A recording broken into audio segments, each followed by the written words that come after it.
Praise the Lord, saints. This is Elder Adrian Heyman. I was just on the phone talking to one of the many, I don't want to say spam calls, but the calls that, to be honest, I don't really care about them. Maybe a few things need to be done around the house, but I'm not ready to have workman work. I've done that before, and it was a pain. Remodeling, refurbishing, repairing. I remember the last time, right before you went on the fateful cruise where my wife had a stroke on. Remember having to stay out of the house for an entire month. We lived out at a hotel for a month's time. And you never quite get used to that because it's not your house, but you know where to go and what to do. But since then, I've been telling people, I really can't think about what's happening in 6 months. Do you want to get a house? I mean, or do you want to, think about doing something in the next 6 months?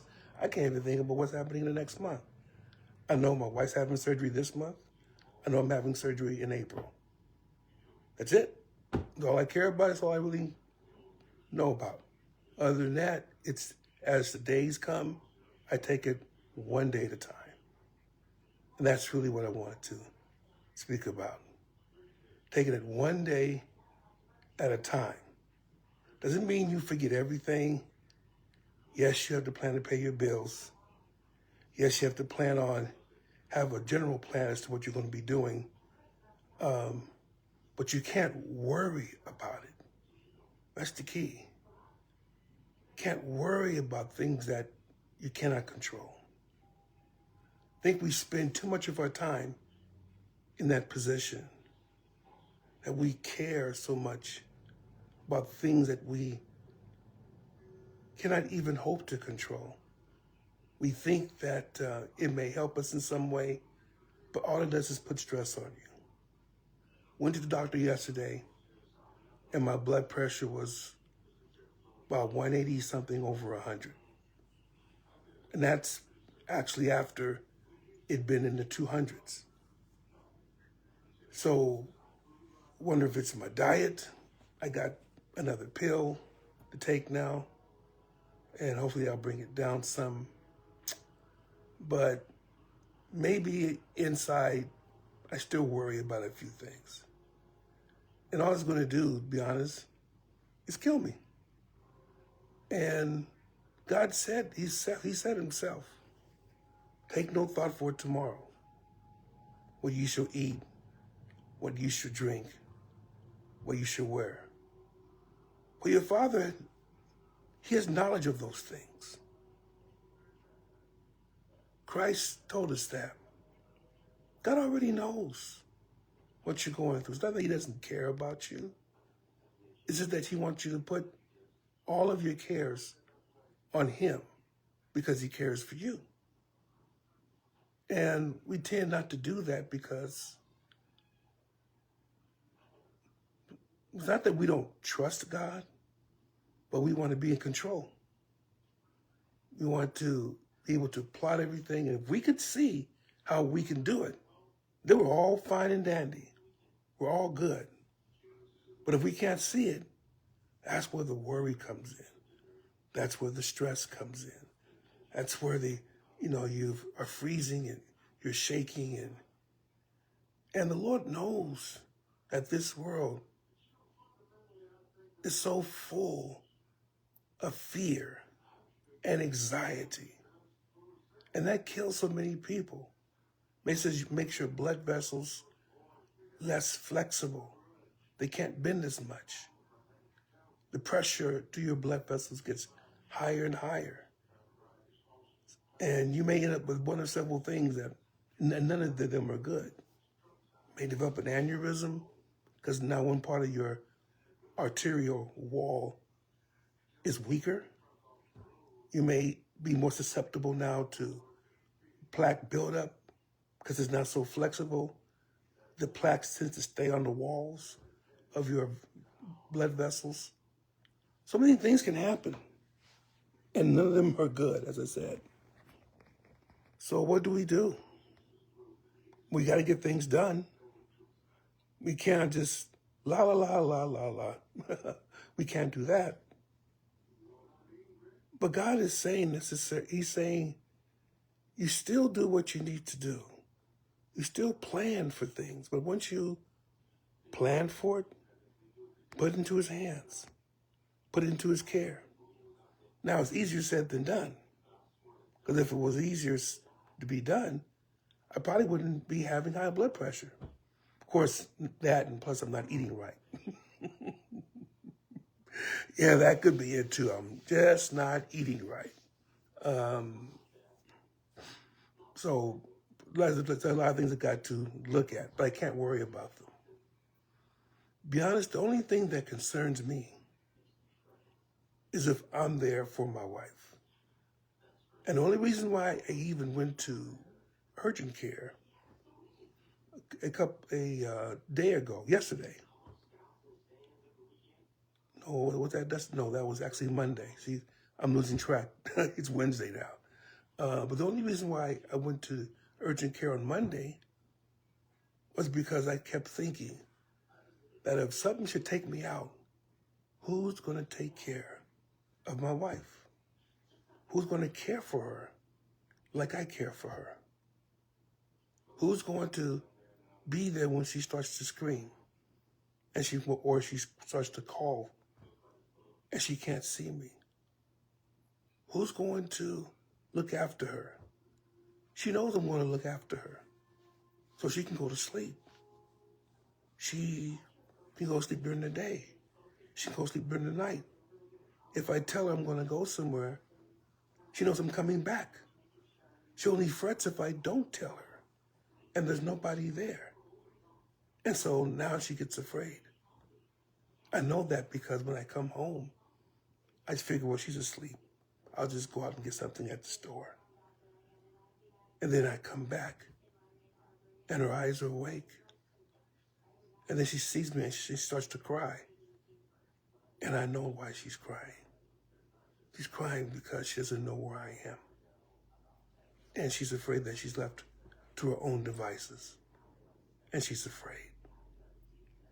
And I have to realize that. But those things I think about are mainly those. I promised her now, I would never leave out the house and go somewhere without telling her, even if I have to wake her up to do so. I am always in earshot, even if I'm not in the room. I'm within earshot. So if you start calling for me, she'll see me, because I'm rushing right into the room. What's wrong? What's wrong? What's wrong? But the key factor here is, I know I gotta take care of myself. I know I have to make sure that maybe I eat better, take my medicine, because there are times I do forget my medicine. Times I do forget. And my body eventually pays for it. So when I'm all taking care of her, gotta make sure I take care of myself as well. And I can do it right now. Of course, when I have surgery, I'll need to have somebody in here. But in many instances, I can do things on my own. Yeah, I'm stubborn that way. I am stubborn that way. Because if I feel like I can do it myself, then I do it myself. The caregivers that do come, they come every Wednesday. And by the time they come, I've already given her her medicine. I've already given her her insulin. All I'm doing then is maybe getting her something to eat if I haven't done so already. And they just sit there and they watch. And they don't really have to do very much. Just look after her, make sure she's okay. And that's fine with me, because at least I know that essentially takes that pressure off, at least for one day. But I don't mind the pressure, to be honest. I don't mind having to be here. I'm retired, so I don't have to go to work. Now I'll probably end up starting taking her wherever I'm going. If I'm gone for an extended period of time, like church, I'll take her with me. I'm not going to leave her by herself.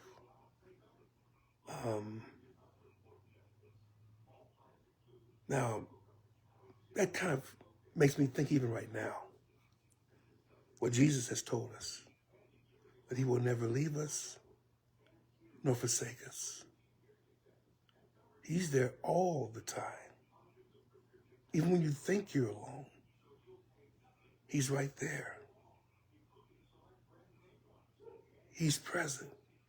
He'll hear you. Sometimes if you're not doing the things you should be doing, he shakes his head. Now, of course, I don't see him do that, but I can just imagine it. Say,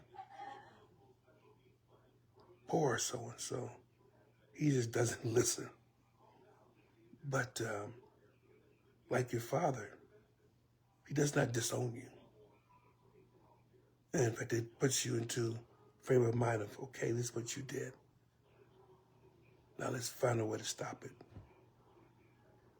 And all I require is repentance. But one thing I know is that essentially worrying about things at this juncture is not going to help her. It's not going to help me. So I can't worry about anymore whether I'm going to do this way or that way. I make my choice. I pray to God to keep me. And then we go from there. He heals me. I am extremely grateful. Thank God the rest of my life. But if he decides not to, that doesn't mean I'm not going to leave him, because that's my body. And my body is going to deteriorate anyway. So I can't do things that I used to do when I was 40. I definitely can't do anything that I used to do, or I can't do many of the things that I used to do when I was 20. My body just can't do it anymore. It is getting older. And I've actually become comfortable with that. But I can't run everywhere. I can't walk everywhere. I got to plot out my trips, whether it's to pick up food, whether it's to go to the store, whether it's to go to doctor's appointments. I got to plan it all out now. Because if I don't plan it, then essentially it'll catch up to me, and then I'm stressed out.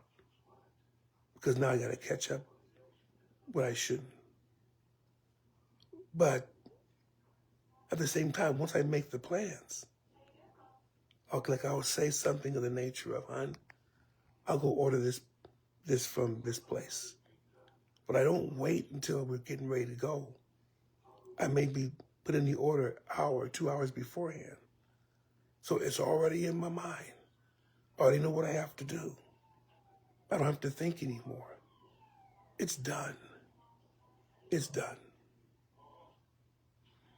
And if I have to leave Sister Heyman alone, the doors are all locked. And I'm only gone for a few moments. And I'm always thinking about her leaving. I'm always thinking about her coming back. Well, the Lord gives me encouragement to say, I got her. Adrian, I got her. Don't worry. And again, it's not that I leave her for hours and hours on end. No. At the most, it's 20, 30 minutes if I have to get something. I leave the light on. I leave the TV on so she can see. So her mind can be on something else instead of her being alone.